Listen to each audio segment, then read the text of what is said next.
This is a Columbia N graphophone cylinder player. It's a 2-minute machine, and this was really Columbia's first foray into the less expensive market, trying to provide something for home use that wouldn't cost as much as their more expensive machines. I believe it retailed for $40, which, so less expensive is relative, really. That was quite a bit cheaper than what was on the market. But a few years later, they came out with the Model A, which was, I believe, $25. So prices kept coming down as the technology got cheaper. This one, though, is one of my favorite Columbias because of the way it's made. This all aluminum top is really quite nice. Like a lot of the early Columbias, it has the big graphophone decal. But this decal, when I come in close, you'll see it says Washington on it. So the earlier machines said Washington on them as the place of origin.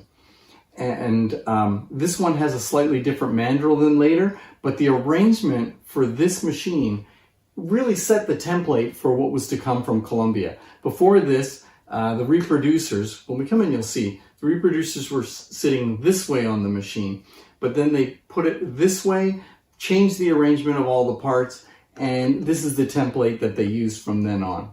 This one's a little different than later. It's got a much more complicated end gate. You can see how the later A was a simplified version of this with a cast part here instead of this aluminum. But this is a really well-made machine. So let's come in close and take a look at it and see what's unique about it. What Columbia was trying to do with this machine was introduce something a little less expensive. And this was sort of their first foray into that, and it worked quite well. You can see there's a speed control here. There's an on-off here, which would later change to a little lever over here on the Columbia A. What's really nice is the embossed side here. Look at that. Come on, that's really quite cool. This machine was introduced in 1895. It would have had a gutta-percha reproducer, as I said, but this one is probably an earlier reproducer because the word reproducer is printed the other way. Let's take a look at that decal. And there you can see it says Washington, D.C. The decal's in great shape. It has an aluminum horn. This is a replica horn. I've got a real one somewhere. I just couldn't find it. So let me take this off for now.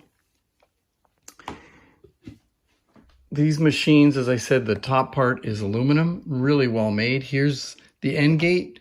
You can lower it, bring it back up. It locks in with this little thing here. And the trunnion, that's this part where the horn goes and the reproducer goes, is made out of brass, which has been machined and then plated. That's a real bonus because the later ones, that part was made out of a cheaper metal called pot metal, which shrank and cracked, and many of them are broken. So that's a real flaw that appeared years after these machines were made. You can see the front of the machine there. It's embossed with the words graphophone. Type N. So this machine was made probably till around 1901, and they think that about 6,000 of these were produced. So it was a pretty good seller. But the next machine that they came out with, the Model A, was a little less expensive and a bit more successful, making these somewhat more rare than that. Let's take a good look at the inside here.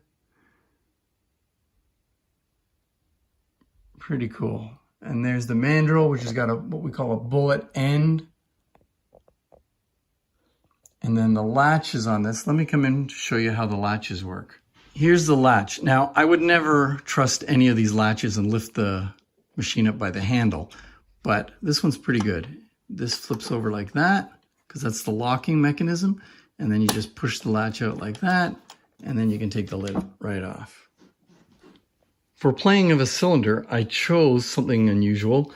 It's a replica of a Pink Lambert, made by the Vulcan Cylinder Record Company, Sheffield, England. So I have the cylinder here. I'm going to put it on. I also changed the reproducer. I want to hear it with the later, larger reproducer. I find these are much nicer. Oops, maybe I'll put that on the right way. These replica Pink Lamberts, pretty nice color. Let's hear how they sound. So I'm going to wind it up and start it and see how it plays. Okay, I finished winding it up, but I'm just going to wind it up a little bit just so you can hear how the motor clicks when you wind it. There you go.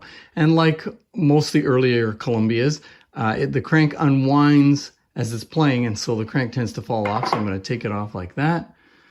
Let's start it up. Get this in place. A little bit noisy.